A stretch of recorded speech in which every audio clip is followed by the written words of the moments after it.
what if? What if? So Houdini Museum is caught on fire.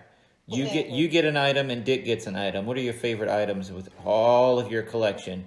What are you Well, grabbing? You only get that's one. tough. Well, I'm trying That's to make it tough. fun. I'll tell you what. There was one time when we had a hurricane came through. What was it? Hurricane.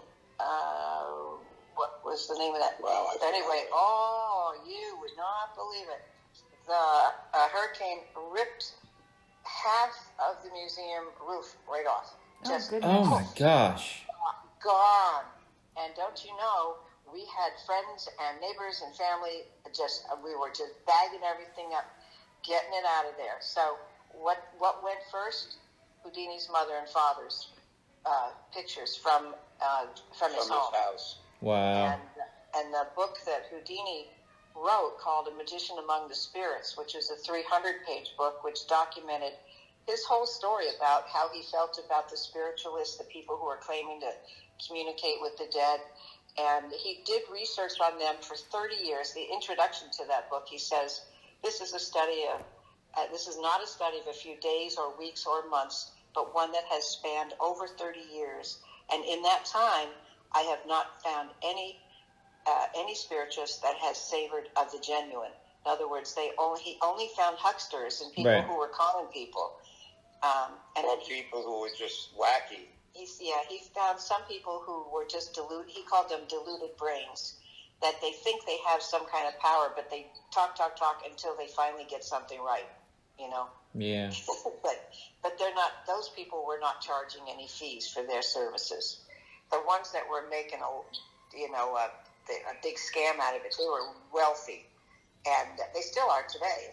If anytime you hear about a spiritualist, somebody communicating with the dead, go online and look them up and say, put their name in and say net worth, and they're all worth more than $1 million. Good Lord.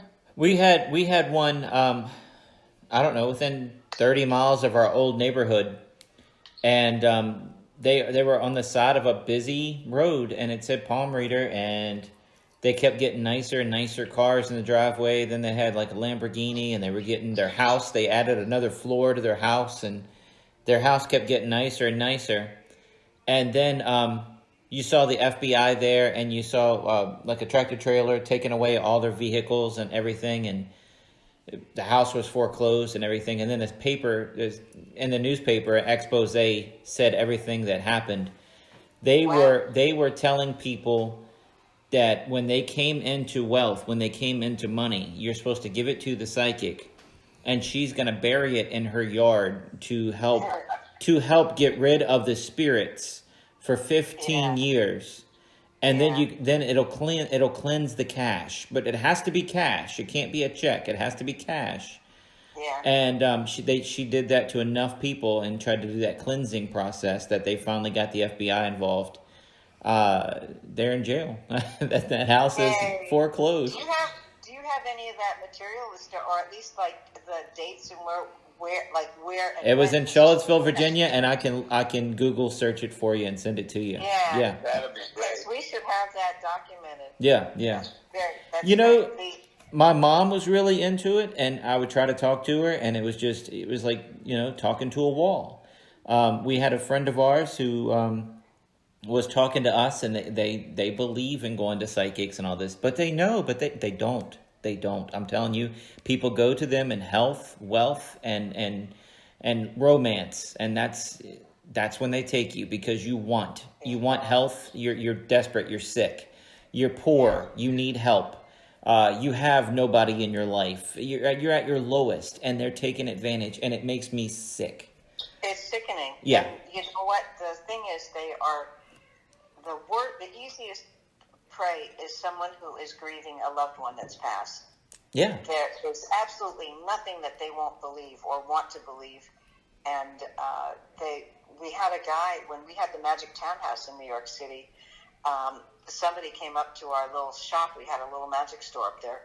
And he came up and asked if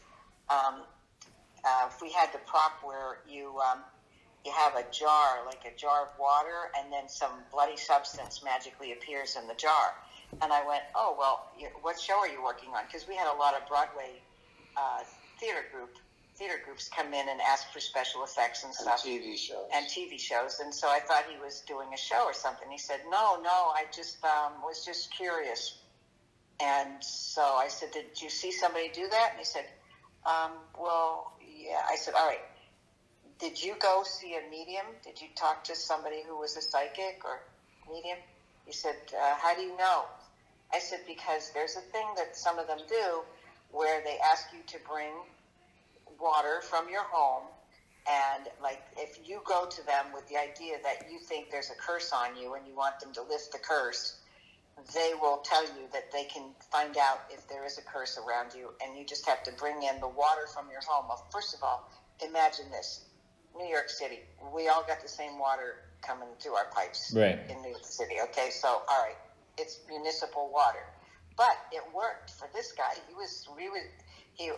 So I said, and then they put you on the table. He backed up and he said, how do you know this? How do you know this? And I said, okay, you tell me what they did. Does it sound like familiar? What I'm talking about? He said, yeah, they laid me on the table and they opened my shirt and put the jar on my stomach and then just waved their hands and prayed, and then the bloody substance appeared and they all backed off like I was possessed or something, like there was something demons in me or something. And so they said they could help me, but I'd have to cleanse the curse. And how to do that is cash. They got to bring in. He was going to the bank to bring $10,000 Oh from my the bank gosh. in bills. How they told him to bring. And I said, and did they tell you to wrap them up and rubber band them and then wrap that in newspaper? He went, how do you know this? I said, because it's called the Gypsy Switch. And this, unfortunately, was before the internet. There was no searching for this, you right. know, unless you could find a book in one of these, an old book about it. And I said, it's just a classic switch. You know, they tell you exactly what to bring and how to have it presented. And then what happens when you get there is they will put a beautiful scarf on the table, and they will put they would say, I don't want to touch it. You put the package on the scarf right on where the star is, and you put it there. They lift the scarf. The idea of wrapping it up, and when they lift the scarf, they grab your packet and then put their packet on the scarf. Their packet goes in their lap. They wrap the whole thing up, do a bunch of prayers and do a bunch of incantations, probably burn some incense, and then tell you to take it home and put it in your freezer for 3 months. You know, don't touch it. If you touch it, the curse is going to come back. And so he said, I don't know what to say. I don't know what to do. I said, well, here's what I want you to do. If you would do it, please. Let's get the FBI involved. You'll go, and like they told you, you will go with the package the way they wanted it, and you'll bring your cousin, who is actually an FBI agent, and then you'll do the thing, and at the end of the whole presentation, when they give you the packet, the FBI agent will open it up right in front of everybody. If it's wrapped paper and no dollar bills, they're going to get arrested, and you get your money. And he said, oh, he couldn't even talk. He was breathless. He said, but the problem is they know everything about me. I've been talking to them for a while, and they know where I live, and I don't know where let me think about it. Well, I didn't get his number or name, so I couldn't find him anywhere, and he left, and I never heard from him again. So it's tragic, you know. Well, I mean, and that might be just a gypsy switch. Might have been what this lady was doing, but it was something about burying it. Maybe instead of putting it in your freezer, she was telling people to bury it in their yard. So when they went back 3 months later, they dug it up and. Well, that's what they do. In New York, you don't have your own backyards. Okay, gotcha. Yep. So that's what this lady was doing in Charlottesville.